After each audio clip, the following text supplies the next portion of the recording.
ओम नमो भगवते वासुदेवाय नमः। पुत्रदा एकादशी का व्रत 16 अगस्त को रखा जाएगा। यदि आप व्रत भी नहीं रखते हैं तब भी इन उपायों को अपने घर में ज़रूर करें। भगवान विष्णु और माता लक्ष्मी का आशीर्वाद प्राप्त होगा और घर में धन की कमी नहीं आएगी। कर्ज यदि घर में बढ़ गया है तो कर्ज मुक्ति होगी। यदि आपका भाग्य का साथ आपको नहीं मिल रहा है, भाग्य गड़बड़ चल रहा है, तो भाग्य में उन्नति होगी, अर्थात भाग्य चमकेगा। तो यह सभी उपाय आपको अपने घर पे करना है। एकादशी के दिन सुबह से लेकर शाम तक के प्रदोष काल तक के इस वीडियो में उपाय हैं। 3 महा उपायों की हम इस वीडियो में बात करेंगे जो हर प्रकार की कामना की पूर्ति के लिए है। तो आइए वीडियो शुरू करते हैं। वीडियो शुरू करने से पहले आपसे छोटी सी विनती है कि वीडियो को लाइक ज़रूर करें। तो पहला जो उपाय है वह आपको भगवान विष्णु और माता लक्ष्मी की फ़ोटो प्रतिमा के सामने करना है। आप सुबह से स्नान करने के पश्चात जब अपने घर के मंदिर में पूजन करें, आपने व्रत रखा है तो पहले व्रत का संकल्प ले लीजिए। यदि आपने व्रत नहीं रखा है, ऐसे ही पूजन कर रहे हैं बिना व्रत के, तो आप घर के मंदिर में जब नहा धोकर पूजन करते हैं, पूजन के समय पर आपको एक दीपक प्रज्वलित करना है। भगवान विष्णु और माता लक्ष्मी के सामने एक घी का दीपक गोल बाती का या लंबी बत्ती का प्रज्वलित कर दीजिए, क्योंकि लंबी बत्ती माता लक्ष्मी के सामने लगाई जाती है और देवताओं के सामने गोल बाती का दीपक लगाया जाता है। तो यहाँ पर हम देवी देवता दोनों की आराधना कर रहे हैं, तो आप कोई सा भी दीपक जला सकते हैं, पर मंदिर में ज़्यादातर घर के मंदिरों में गोल बाती का ही दीप लगाना चाहिए। तो आप गोल बाती का एक दीपक लगा लीजिए। फिर आपको लेने हैं 5 तुलसी के पत्ते। तुलसी के पत्ते आपको एक दिन पहले ही अर्थात गुरुवार को ही तोड़कर रख लेने हैं, क्योंकि एकादशी के दिन तुलसी पत्र या अन्य किसी भी वृक्षों की पत्तियां नहीं तोड़ी जाती हैं। और यदि आपने नहीं तोड़े हैं तो ऐसी स्थिति में घर में तुलसी मैया का पौधा लगा रहता है, वहाँ पर नीचे कुछ पत्ते टूटकर ज़मीन पे गिर जाते हैं, तो आप उन टूटे हुए पत्तों का भी इस्तेमाल कर सकते हैं। तुलसी मैया कभी भी बासी नहीं होती। तो आपको 5 तुलसी मैया के पत्ते ले लेने हैं, एक दीपक घी का प्रज्वलित कर लीजिए और तुलसी के पत्ते को आपको भगवान विष्णु को भोग लगाना है, क्योंकि आप किसी भी प्रकार का भोग लगा देंगे, भगवान विष्णु जब तक भोग स्वीकार नहीं कर सकते जब तक उसमें तुलसी पत्र ना हो। तो आप जो भी भोग रखें उसमें तुलसी के पत्ते अवश्य ही रखें, पर यहाँ पर हमें केवल 5 तुलसी के पत्ते भगवान को भोग स्वरूप में रखना है।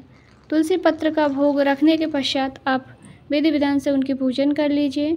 मंत्रों का स्मरण भी आपको करना है। यह उपाय करते समय आपको ओम नमो भगवते वासुदेवाय नमः का 11 बार जाप करना है।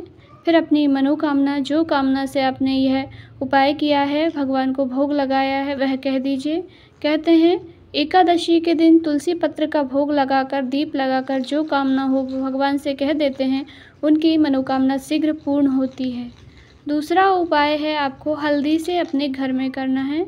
हल्दी सुख सौभाग्य की प्रदान करने वाली होती है। हल्दी का उपयोग सभी शुभ कार्यों में होता है, तो आपको हल्दी से एक छोटा सा उपाय अपने घर में करना है।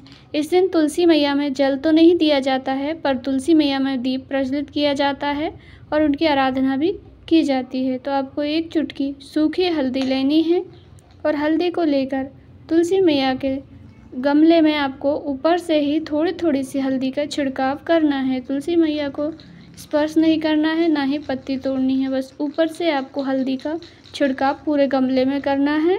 बस इतना ही करना है। जो हल्दी का छिड़काव तुलसी मैया में एकादशी के दिन करता है, और पुत्रदा एकादशी तो बहुत बड़ी एकादशी है, यदि आप इस पर यह उपाय कर लेते हैं तो घर में धन की कमी नहीं आएगी।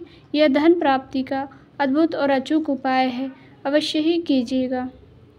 तीसरा उपाय है दीपक वाला। दीपक आपको प्रज्वलित करना है घर की तुलसी मैया में। तुलसी मैया को लक्ष्मी का स्वरूप माना गया है। धन में, घर में जितनी भी धन की समस्याएं आ रही हैं, रुपए पैसे की तंगी चल रही है, धन आ रहा है पर रुक नहीं रहा है, या धन का किसी भी प्रकार का अभाव है, तो आप घर में तुलसी मैया में यह उपाय एकादशी के दिन ज़रूर कीजिएगा। यह उपाय आपको शाम को प्रदोष काल में करना है। प्रदोष काल के समय में आप एक घी का दीपक तैयार कीजिए। दीपक आप मिट्टी का भी ले सकते हैं, आटे का भी ले सकते हैं।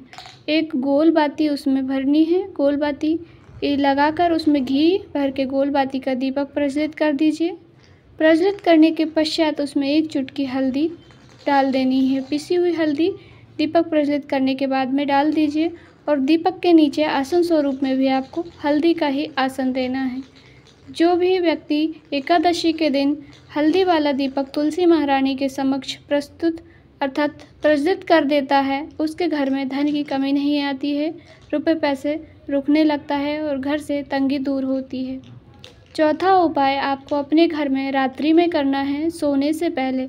जब आप रात्रि में सोने जाएं, उससे पहले आपको एक दीपक अपने घर के मंदिर में, जहां पर आप भगवान जी की फ़ोटो प्रतिमा रखते हैं, पूजन करते हैं, वहां पर प्रज्वलित करना है।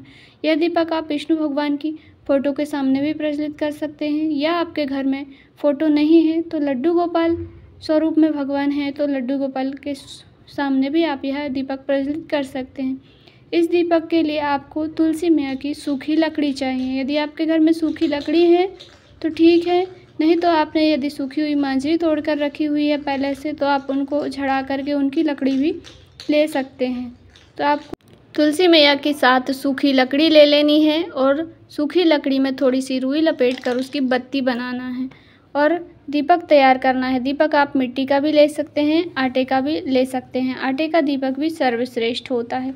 अब जो दीपक आप लेना चाहें या अन्य किसी धातु का आप दीपक घर में प्रज्वलित करते हैं, पीतल का, तांबे का, स्टील का, जो हो वह ले लीजिए। फिर उसमें आपको ये सूखी जो लकड़ी का आपने बत्ती बनाई है उसको रख कर विष्णु भगवान या लड्डू गोपाल भगवान के सामने प्रज्वलित कर देना है। बस प्रज्वलित करने के बाद अपनी कामना कह दीजिए, जो आपकी इच्छा हो घर में धन संपदा के लिए, सुख शांति के लिए। इतना ही करना होता है। जो भी एकादशी की रात्रि में यह तुलसी मैया की लकड़ी का दीपक जला देता है, उसके घर से सारी नकारात्मक शक्तियाँ दूर हो जाती हैं, घर में पॉजिटिव एनर्जी आती है, घर में सुख शांति आती है। छोटे छोटे से उपाय हैं, अवश्य ही कीजिएगा। साल की बहुत बड़ी एकादशी है पुत्रदा एकादशी। यदि आप इसका व्रत करते हैं तो काफ़ी अच्छी बात है। यदि कोई इसका व्रत संतान प्राप्ति के लिए करता है तो उसके घर में संतान की प्राप्ति होती है। जानकारी आपको थोड़ी सी भी उपयोगी लगी हो तो वीडियो को लाइक ज़रूर करें। चैनल पर नए हैं तो सब्सक्राइब ज़रूर करें। इससे पहले इस चैनल पर एकादशी की एक और वीडियो पहले आ चुकी है, जिसमें एकादशी का व्रत कब रखा जाएगा, एकादशी का संकल्प कैसे लिया जाता है, एकादशी का पारण कब होगा और एकादशी के अन्य उपाय भी दिए गए हैं। अवश्य ही इस वीडियो को भी देखिए और उस वीडियो की लिंक इस वीडियो के डिस्क्रिप्शन में आपको मिल जाएगी। वहाँ से जाकर देख सकते हैं कि एकादशी के व्रत का पारण कब करना है, संकल्प कैसे लेना है, संपूर्ण जानकारी। हर हर महादेव। ओम नमो भगवते वासुदेवाय।